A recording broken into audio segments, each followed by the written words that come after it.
Geng, kedai ni ke jual barang-barang sangkak-sangkak. Sangkak-sangkak pun dia ada jual. Aquarium. Aquarium pun dia ada jual. Aquarium pun tengah jual, tengah promosi sekarang ni.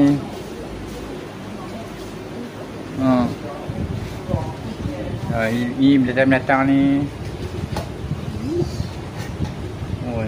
Ni mungkin dia tengah tengok guys, cantik ni.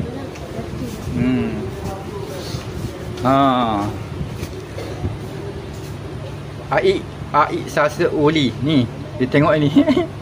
Ini adalah kalau zaman kami luar ni Ninja Turtle. Ninja Turtle ni bagi yang tahu-tahu lah kan. Nampak tengok. Ni jual kedai ni, jual. Contoh ada RM10. Buat main kedai ni. Silap kecek bagi saja.